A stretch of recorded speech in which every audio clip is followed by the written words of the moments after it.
तो आज पिछले क्लास में हम लोग introduction to the Elizabethan era discuss कर चुके थे, but still we will start with this particular PDF, जिसमें हमने बात की थी कि एलिजाबेथन एरा की जो शुरुआत है वो 1558 में होती है, जब क्वीन एलिजाबेथ जो है वो थ्रोन पे आती हैं। And it was the period of 67 years which is considered as the Elizabethan era from 1558 to 1625। तो ये जो पूरा 67 ईयर्स का टाइम पीरियड है, इसको हम एलिजाबेथन एरा कंसीडर करते हैं। और इसको तीन पार्ट में डिवाइड करके देखते हैं। एक चीज़ जो आपको ध्यान होना चाहिए कि 1603 में, if I am not wrong, queen Elizabeth की डेथ हो जाती है। उसके बाद का जो 22 ईयर्स है वो जैकब का ईयर्स है, जो जेम्स वन था स्कॉटलैंड का, उसका टाइम पीरियड है, बट उसको भी एलिजाबेथन एज में ही कंसिडर किया जाता है।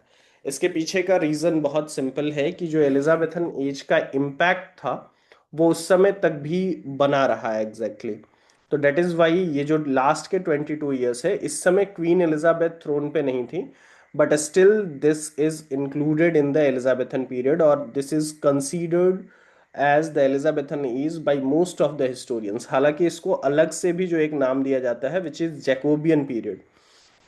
जैकोबियन इसको इसलिए कहते हैं क्योंकि जो किंग जेम्स है स्कॉटलैंड का, जो एलिजाबेथ के बाद इंग्लैंड का किंग बना, उसका एक नाम जो स्कॉटलैंड में जो नाम था वो जैकब ही था। So this was the period of 67 years, 21 years, 24 years and 22 years. 21 years जब क्वीन एलिजाबेथ गद्दी पे आई, तो it was a time of preparation. The next 24 years, जिसमें स्पेंसर और मतलब यही जो 24 years है, इस समय पोइट्री के लिहाज से, एलिजाबेथन पोइट्री और एलिजाबेथन ड्रामा के लिहाज से ये बहुत ही फ्रूटफुल टाइम पीरियड रहा। इसी टाइम पे स्पेंसर के जितने भी पॉपुलर पोइट्रीज हैं वो इसी नेक्स्ट 24 years में ही आई हैं। और नाउ जो जैकब का पीरियड रहा या जो जेम्स का पीरियड रहा, उसको आप एलिजाबेथन एज का डिक्लाइन समझ सकते हो, फ्रॉम 1603 टू 1625। एलिजाबेथन एज को पूरे जो ये जो 67 ईयर्स का टाइम पीरियड है, it is a period of stability, settlement and expansion. England was economically healthier, more expensive, more optimistic under the Tudors. क्योंकि एलिजाबेथ जिस डायनेस्टी से आती हैं वो ट्यूडर डायनेस्टी ही है। दो डायनेस्टी थी, आपको प्रीवियस लेक्चर्स से बहुत क्लियर होगा, विच इज़ ट्यूडर और लैंकेस्टर डायनेस्टी, ये जो दो डायनेस्टी थी। तो एलिजाबेथ जिस डायनेस्टी से आती हैं वो ट्यूडर डायनेस्टी से आती हैं। तो एलिजाबेथ के टाइम पे जितना इंग्लैंड फ्लॉरिश कर रहा था, जितना इकोनॉमिकली हेल्दियर था, जितना एक्सपैंड हो रहा था, जितना एक्सपेंसिव था, ऑप्टिमिस्टिक था, उतना कभी भी पिछले 1000 साल में नहीं था, ऐसा जॉन गाई लिखते हैं। इस दौरान एक चीज और हुई जिसको हम प्रोटेस्टेंट रिफॉर्मेशन के नाम से जानते हैं। So first of all we will try to understand what is Protestant reformation.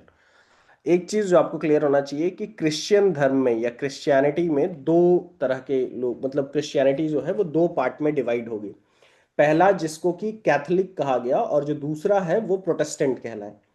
Catholic लोग पुराने लोग थे जो चर्च में बिलीव करते थे, और प्रोटेस्टेंट वो लोग थे जिन्होंने प्रोटेस्ट कर दिया। तो प्रोटेस्ट उनका चर्च के खिलाफ था, बाइबल के खिलाफ नहीं, ये आपको बहुत क्लियर रखना है। तो Protestant they also were Christian who protested against the church, they want reform in church. और इसलिए ये जो आंदोलन हुआ इसको प्रोटेस्टेंट रिफॉर्मेशन कहते हैं। वो पूरी तरीके से चर्च को डिमोलिश नहीं करना चाहते थे, उसमें सुधार चाहते थे। तो ये एक टर्निंग पॉइंट हुआ पूरी वर्ल्ड हिस्ट्री में। और जो चीज़ें जैसे इधर आती हैं आप ये समझेंगे, 14th और 15th सेंचुरी में चल क्या रहा था कि Catholic church is the most powerful religious, political and financial institution. तो जो पूरा का पूरा पिछला 200 साल था उसमें चर्च बहुत ज़्यादा पावरफुल हो गया था, रिलीजियसली भी, पॉलिटिकली भी और फाइनेंशियली भी। And church claim to control the keys to the kingdom of heaven. तो जो पावर है, church was very much powerful. वो यहाँ तक बातें कर रहा था कि उसके पास स्वर्ग की चाबी है, मतलब बहुत सारी चीज़ें चल रही थी। लोग एक पर्टिकुलर क्राइम कमिट करते थे, कोई सिन कमिट करो, चर्च में एक स्पेसिफिक बहुत ज़्यादा करप्शन भी हो गया था। चर्च में एक स्पेसिफिक अमाउंट जो है वो आप डोनेट कर दीजिए और आप उस सिन से फ्री हो गए। तो ये चीज़ें 14th 15th सेंचुरी और 16th सेंचुरी के बिगनिंग में भी ये चीज़ें चल रही थी। तो लोगों में एक तरीके का आक्रोश था, या जो भी नॉर्मल पीपल थे, जो बाकी क्रिश्चियंस थे, जो थोड़े भी अवेयर्ड होते थे, थोड़े भी अवेकन होते थे, तो उनको ये बात समझ में आने लगी थी कि whatever the church is stating और whatever the church is doing and whatever is written in Bible, there is a big difference. So इसलिए जितने भी चर्च होते हैं आज भी दुनिया भर में, वो सारे के सारे कैथोलिक चर्च हैं। प्रोटेस्टेंट का कोई चर्च नहीं होता। Protestant were the people who believe in the Bible, और उनका मानना था कि जो चर्च कर रहा है वो नहीं कर रहा है जो बाइबल में लिखा गया है। Sorry. So their intention was to reform the Catholic Church and not to take it down. तो उनका इंटेंशन ये बहुत क्लियर था, ये मैंने ऑलरेडी समझाया आपको। ऐसा क्यों हुआ, प्रोटेस्टेंट रिफॉर्मेशन की शुरुआत कहाँ से हुई? इसमें दो तीन नाम हैं which is very important and most of the time they are asked. John Wycliffe का नाम आता है, जो जिसके हेरेटिक आफ्टर हिज डेथ, तो 1384 में डेथ हो गई थी। जॉन विक्लिफ का बहुत इम्पैक्ट इसलिए भी रहा कि he was the person who has translated Bible. यहाँ पे मैं आपसे एक क्वेश्चन करना चाहूंगा कि who was the first person who translated Bible? कौन वो पहला व्यक्ति था?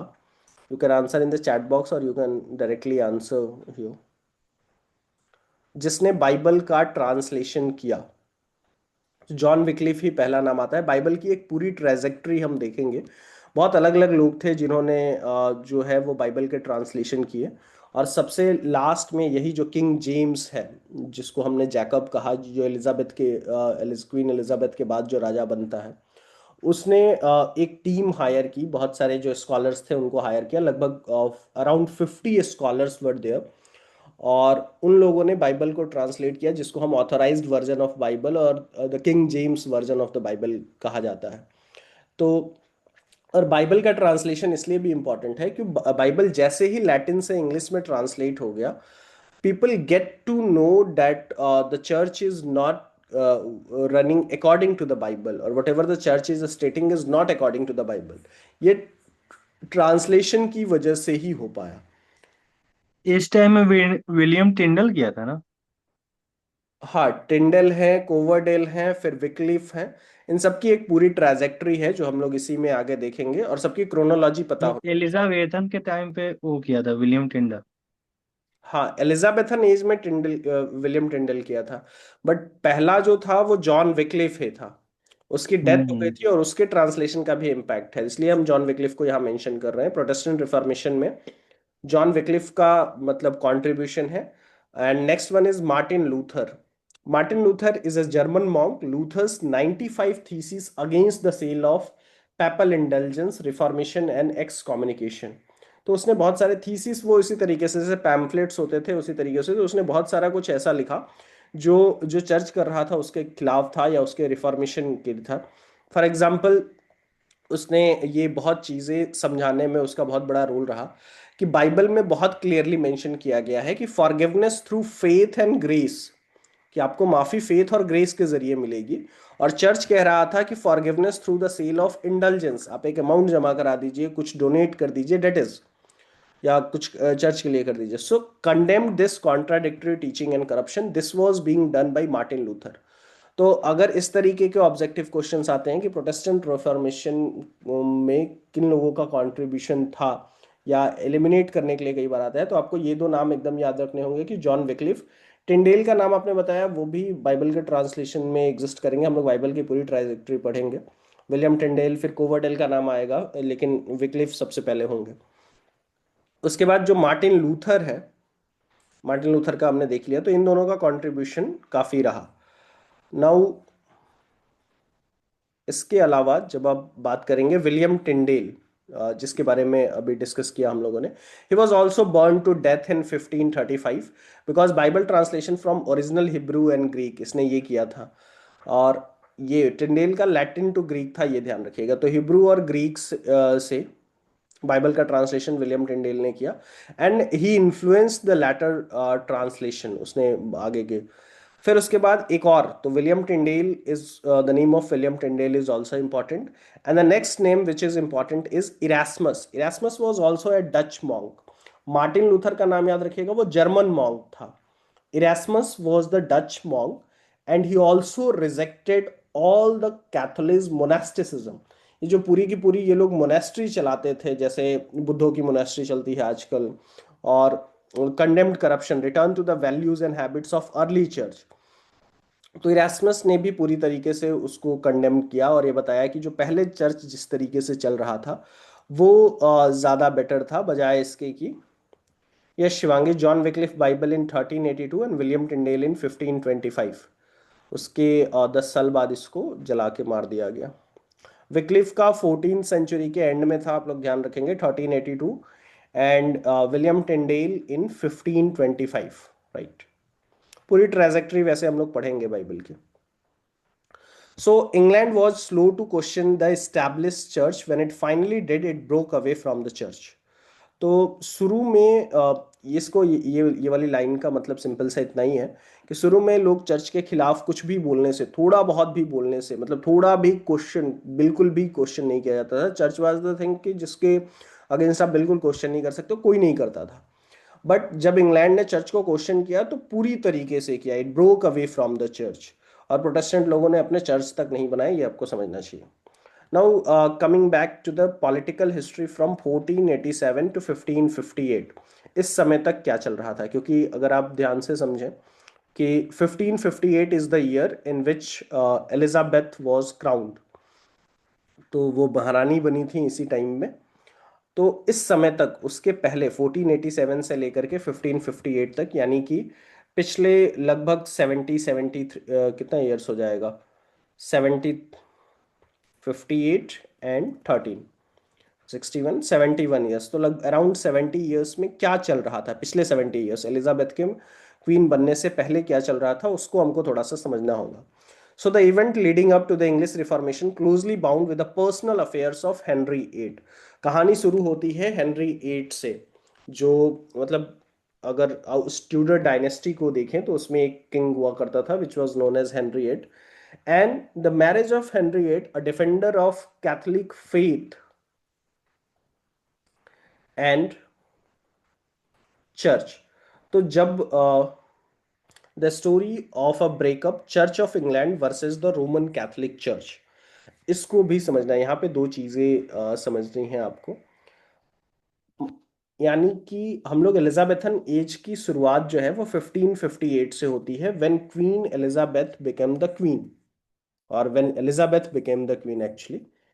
तो उससे पहले, उसके पहले के 70 साल में क्या चल रहा था, तो एक किंग हुआ करता था जिसका नाम था हेनरी एट। आप कहानी समझ लो तो थोड़ी सी क्लैरिटी रहेगी। उसकी शादी जो है वो एक बहुत बड़ा, एक पर्सनल अफेयर, जो उसकी शादी है उसकी वजह से बहुत इम्पैक्ट आया। कैसे आया इसको हम लोग समझेंगे। शुरू में हेनरी एट जो है वो कैथोलिक बिलीफ का व्यक्ति था, वो कैथोलिक्स को बहुत प्रोटेक्शन देता था और खुद भी मतलब कैथोलिक फेथ का व्यक्ति था। और एक चीज और हुआ कि जितने भी चर्च हैं वो सब रोमन कैथोलिक चर्च रोम से कंट्रोल होते थे, बट इन दोनों चर्च के बीच बहुत डिफरेंस आ गया। जो चर्च ऑफ इंग्लैंड है और जो रोमन कैथोलिक चर्च है, इनके बीच भी एक राइवलरी जो है वो शुरू हुई, story of a breakup, because of Henry eight as well. और क्यों हुआ था ऐसे, because of his personal relations. उसने लगभग यहाँ पे हम समझेंगे इसको, ये जो पूरा वॉर ऑफ द रोजेस जो है वो 1487 में एंड कर गया। अगर आपको प्रीवियस क्लासेस में जो हमने समझा था कि किस तरीके से 100 ईयर वॉर और फिर war of the roses and हुआ था, तो 1487 में war of the roses ended and Tudor dynasty was established. इसीलिए हमने कहा कि Elizabeth was from Tudor dynasty, ये भी क्वेश्चन बन सकता है। तो दो डायनेस्टी चल रही थी, ट्यूडर और लैंकेस्टर।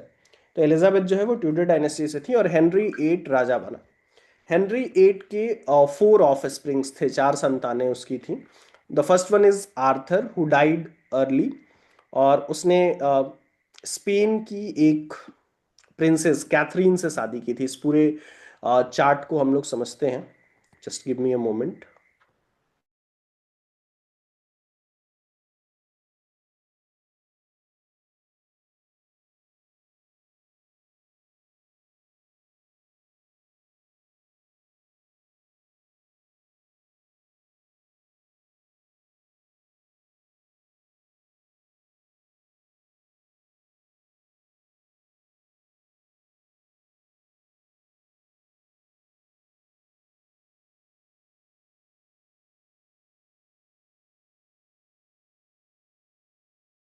ओके, सो इस पूरे चार्ट को हम लोग समझते हैं कि जो हेनरी एट है उसके चार ऑफ स्प्रिंग्स, चार संतान।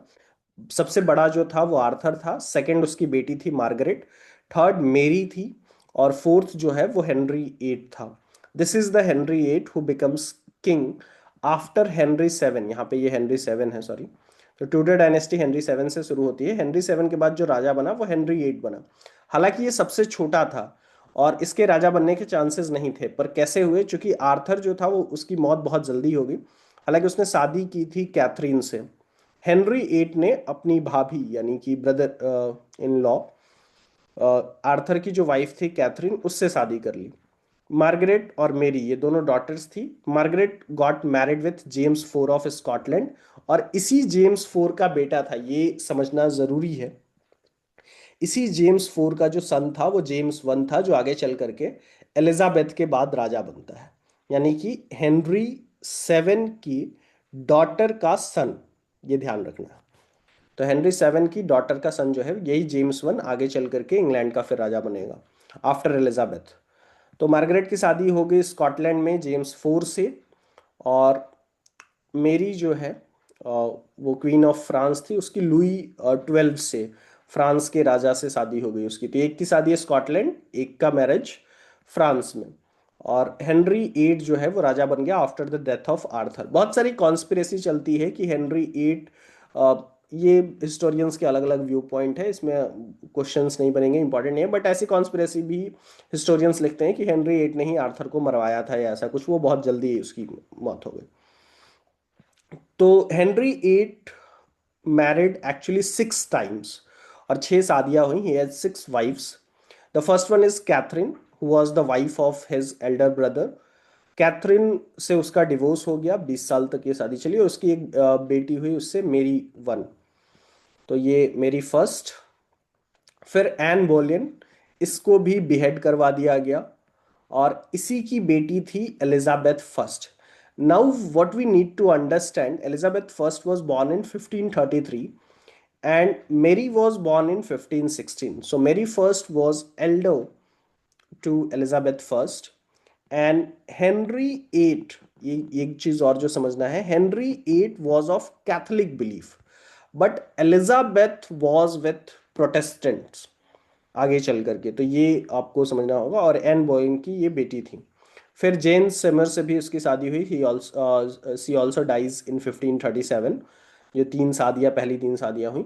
और इससे एक बेटा हुआ which is Edward six, who was born in 1537।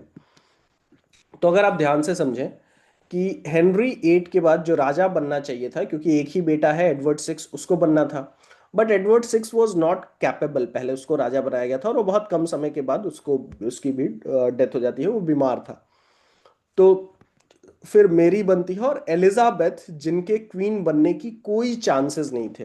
It's a very interesting story. तो एलिजाबेथ का कोई चांस नहीं बन रहा था एक तरीके से, क्योंकि बेटा जो है वो एडवर्ड सिक्स है। अगर बड़ी बेटी की बात की जाए तो वो मेरी है। एलिजाबेथ जो है वो बीच की थी, क्योंकि आप बर्थ ईयर देखिए, 1516, 1533 एंड 1537। तो ये चीज़ है। फिर Anne of Cleves, Catherine Howard और कैथरीन पार, इनसे भी इनकी शादी हुई थी। तो Henry eight married six times already, and he died in the year 1547। 1547 में इसकी डेथ होती है। एंड देन एडवर्ड सिक्स, जिसको बनना चाहिए था राजा, वो बनता है। Jane Seymour son just at the age of 9। ये भी एक फैक्चुअल इंफॉर्मेशन के लिए याद रख लीजिएगा कि एडवर्ड सिक्स जो कि छोटा है, वो सबसे छोटा था, पर वो लड़का था, और जो पैट्रियार्कल सिस्टम है उसके हिसाब से उसको राजा बनाया गया। और वो सिर्फ 9 साल का था, जबकि अगर देखा जाए तो मेरी जो है वो उस समय उससे ऑलमोस्ट, ही वॉज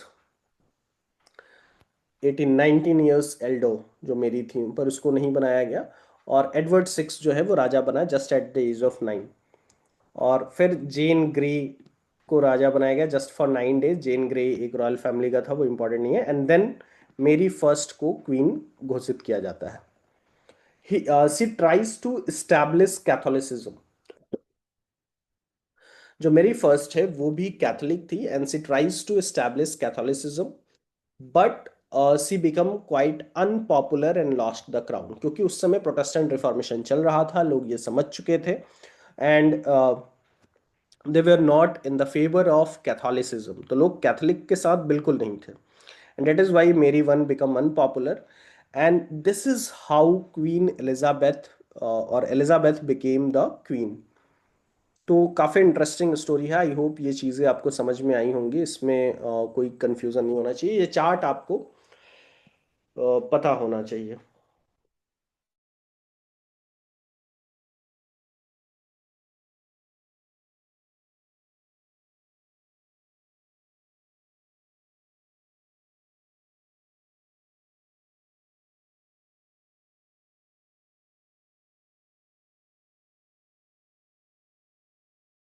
फैक्ट्स के नाम पे दो चार चीज़ें जो आपको एकदम याद रखनी चाहिए, क्योंकि फिर जब क्वेश्चंस दिए जाएं तो वो आप उसमें गलतियां ना करें जैसे पिछली बार। पहला कि वो ट्यूडर डायनेस्टी से थी। फिर ईयर याद रखिएगा, बर्थ ईयर भी याद रखिएगा, एसेंसन का ईयर भी याद रखिएगा, हेनरी एट कब राजा बना। कुछ चीज़ें आप लोग थोड़े बहुत अपने से भी कर लेंगे कि हेनरी एट, कुछ चीज़ें डायरेक्टली मेंशन नहीं है। हालांकि वॉर ऑफ द रोजेस के बाद 1487 में हेनरी सेवन, हेनरी एट कब राजा बना, Henry eight died in the 1547।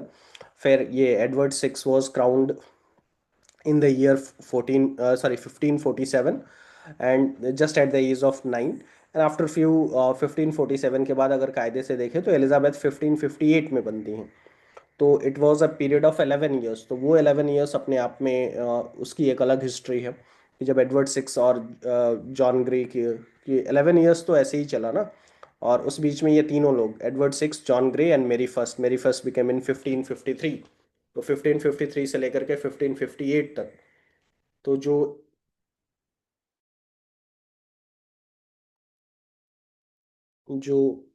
8 years है, वो जो टाइम पीरियड है, जो 8 ईयर्स है, वो भी अपने आप में एक हिस्ट्री है।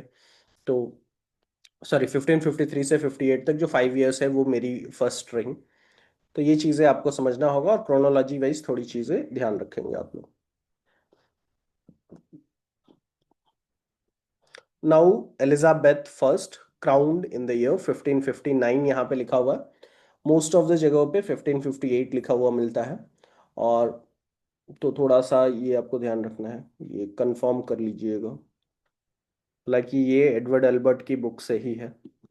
So crowned in the year 1559, Protestant golden era begins, England become a leader in the world. Yes, 1558 is mentioned in most of the books, जो भी, जैसे जो हडसन की बुक है या जो एडवर्ड एल्बर्ट भी है, तो उनमें 1558 ही लिखा हुआ मिलता है, बट 1559 भी मेंशन है एक आध जगहों पे। तो ये आपको थोड़ा सा ध्यान रखना है, 58 और 59, ऐसा नहीं कि ये 59 जो है यहाँ गलत लिख दिया गया, या कंफ्यूज नहीं होना है। एग्जाम में आएगा तो ऐसे ऑप्शंस नहीं ही रहेंगे, हालांकि ये बहुत सिंपल क्वेश्चन है, it will never be asked in your examination कि कब क्राउन हुआ था। बट अगर आता भी है तो 58 वुड बी मोर अप्रोप्रिएट, और 58 59 दोनों नहीं देगा। Now coming to the point, implication of English Reformation. तो ये जो प्रोटेस्टेंट रिफॉर्मेशन चल रहे थे, उसका क्या इम्प्लीकेशन हुआ। English Reformation refers to Protestant Reformation, कि ये लोग जो चर्च में सुधार करना चाहते थे तो उससे क्या फायदा क्या मिला। So great rupture with Roman Catholic church, Protestantism the official religion, formation of the church of England. पहला चीज तो ये कि जो दुनिया भर के चर्च जो रोम से कंट्रोल हो रहे थे, अब उसके पावर में थोड़ी बहुत कमी आई।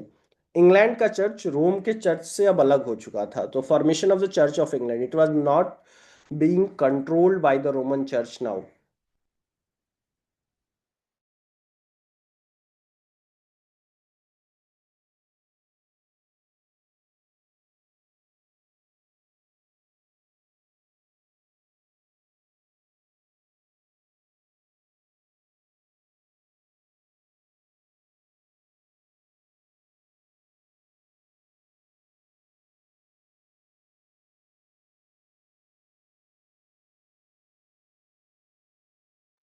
Just a moment, we will.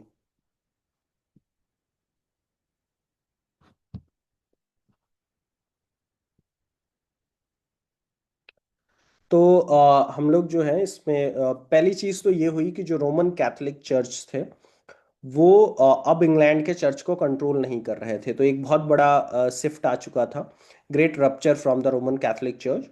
Upper hand for Anglican church, Roman Catholicism deliberately contained and marginalised, अभी भी वो थे। और इतना ही नहीं, सिर्फ वो अलग ही नहीं हुए, इनफैक्ट पूरी दुनिया में Anglican church refers to the British church और द चर्च ऑफ इंग्लैंड। तो it was now becoming more prominent as compare to Roman church. फिर रिलीजियस परसिक्यूशन हुआ, the Puritans historian journey to a new world, colonies in Virginia and Pennsylvania, the United States of America, Puritans historian journey to the new world enabled by the discovery of new world, Christopher Columbus. अब कुछ चीज़ें इसी, यही वो दौर था जिस समय लोग मतलब अगर आप देखेंगे तो सी वॉयजेस जो है वो बहुत इंपॉर्टेंट, नई दुनिया की खोज होने लगी, जो न्यू वर्ल्ड वाला जो कॉन्सेप्ट है। इसी समय जैसे क्रिस्टोफर कोलंबस जो है उसने अमेरिका की खोज की। फिर it was the Elizabethan age ही, अगर आप जैसे 15th सेंचुरी के लास्ट तक इंडिया तो आ चुका था, but enabled by the discovery of new worlds, Christopher Columbus हालांकि पहले ही इसने कर चुका था, उसकी वजह से अब और भी जैसे वर्जीनिया नाम की जगह, पेनिसल्वेनिया, ये सब जो यूनाइटेड स्टेट्स के पार्ट थे, ये जो है वो डिस्कवर होने लगे धीरे धीरे। फिर इन 1591 उनके क्वीन बनने के बाद, conversion to Catholicism, an act of high treason to prevent threats from the Catholic Church, to counter the claims of Catholic Mary Stuart, Elizabeth cousin, period of turbulent Christianity, crucial political moment। आज हम लोग इतना ही रहने देंगे लगभग।